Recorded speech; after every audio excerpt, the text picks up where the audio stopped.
Eric Adams, the Democratic mayor of New York City, has now been indicted on multiple counts of bribery and fraud and corruption. And the state of New York has been reeling from one scandal after another in recent months. I've got Ring of Fire's Farron Cousins with me to talk about that. Farron, what is your take? I mean, my God, it's become like Sodom and Gomorrah up there. I mean, it's like the old Tammany Hall days is what it reminds me of. Yeah, I mean, when you read about Tammany Hall. There must be something in the water up there in New York with all of these politicians that we have just seen. You know, just a couple weeks ago, we sat here talking about the scandal at the governor's office where one of Kathy Hochul's top aides was found to be an unregistered foreign agent for China. And now the big one, right? Eric Adams, indicted on multiple counts. You've got all this huge laundry list of countries that he was allegedly, according to the indictment, taking bribes from, taking trips from, over $100,000 in luxury trips all over the globe. Yeah. And in return, all he had to do was say, hey, Turkey, you want a bigger consulate? Yeah, we'll approve this multi-story mansion for you to build right here in New York. It is classic corruption, hands down. I mean, and he got caught. And this investigation, though, 5 years in the making, they have been looking into this guy. Which brings me to a question. Okay, yeah, first of all, yeah, you're right. He's been to Turkey, India, China, Sri Lanka, Pakistan, Hungary.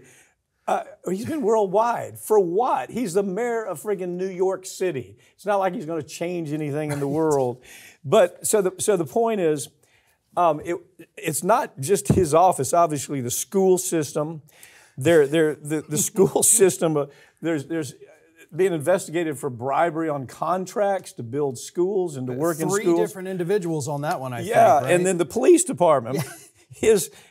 So you got the top cop in New York. Well, his twin brother is running payment scams, protection scams. He's shaking down nightclubs. He is the top cop. That's his brother. And it's been going on a long time. Here's my point to that. All of this has been going on a long time, okay? So all of a sudden, he comes out and he says, look, this has been going on a long time. I haven't done anything, but y'all investigating stuff's been going on a long time. Why now? Why are you bringing it up now? And of course, his position is it's because he came out and he said, look, Biden, your immigration policy was ridiculous. You're killing New York. The crime in New York is out of control. We don't have anywhere to put these immigrants. You've made no plans for that. You simply shipped them here, and now we have to deal with it. Well, those are pretty strong words. Biden responded almost the next day, said that's mischaracterization. Then the next thing you know, there's this investigation going on. All of this has been going on for 5 years, okay?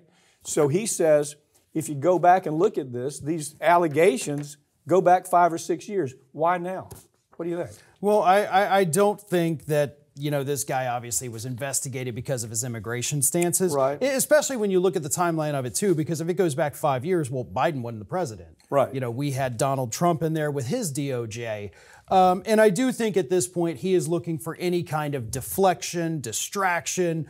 Don't look at what I did. You know, he's also out there saying, oh, all of this was totally reported. These were perfectly legal gifts that I received. But no, none of them were reported. I mean, that's a verifiable lie that he is telling there. So his credibility, I think, at this point on any issue has been shot to hell. Oh, I'd have to agree with that. I'd have to agree with it. But he is trying to push this narrative, trying to say I'm the victim because of my policies, because maybe it plays well in New York. I mean, it took forever for Santos to even get expelled from Congress. And, you know, what we see with Kathy Hochul, hugely unpopular. Talk about that. It's just another story. We've got so many of these politicians, most of them, unfortunately, Democrats at this point in New York, but they're all trying to tell the same story. It's not because I'm a bad person or I hired bad people.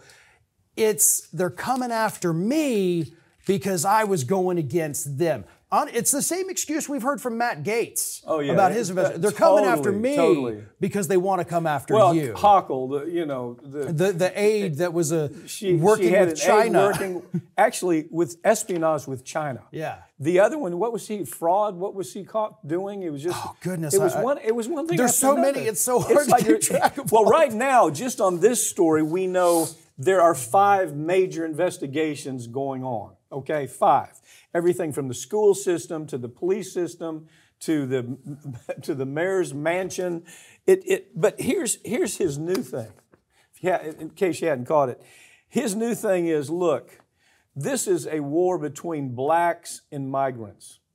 Have you caught that? I haven't seen that. Oh yeah, this immigration thing you've done to us, President Biden, has put all of my people out of work.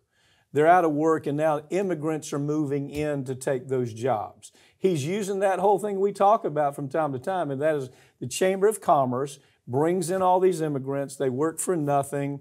You cut off a leg, so bad, ship them back to Nicaragua. Well, his point is that's what you've done to New York. And my constituents, the people who vote for me, are angry about it. And he's been making speeches with black clergy and folks that have a big have a big profile in the black community there. And he said, this is a war between what you've created, Biden. You've done this, and this is a disaster. I mean, now he doesn't have anything to lose. Now it's all on the table. He can go ahead and do whatever he wants to say because he's going to have to defend himself. Yeah, and we're going to see, I think, what we're seeing now, more deflections. He's not going to own up to any of this. He's going to deny it till the end, and eventually it will cost him his job. He won't resign. No, he says, I'm sticking in this. I've got more work to do, and it's work on behalf of who? Are you working on behalf of Sri Lanka? Are you working on behalf of Turkey? Or are you going to work on behalf of the people of New York? Because you can say all you want about, I'm working for my people. No, we've got the indictment here. We see who you're working for. He's a hustler fraud. Yeah. Oh, that's what he is. He's a hustler fraud. And now he's using these deflections, as you put it, to say, I'm going to stay in office a little bit longer. I want people to think about this new problem that Biden has created for New York. And he's even going after the governor. She's part of the problem, too. Well, she's definitely part of some problems. I mean, that's undeniable here. Yeah. But I think in general, really, this corruption that we are seeing coming out of the state of New York is just absolutely unprecedented levels. And let's not forget, this goes back to Cuomo as well. Yeah. It's not like they were doing fine before Hochul and Adams took over. What do you do about it? How do you change? If you think of, the history of Tammany Hall, well, it was, 30 years before they could move that off of center. This seems to be the same problem there. They've got an infrastructure of corruption. That's what they have. Yeah. When it's the schools, the police department, the regulatory agencies, the mayor's house, you got something that is absolutely built out around corruption. I don't know how you change that overnight. I don't either.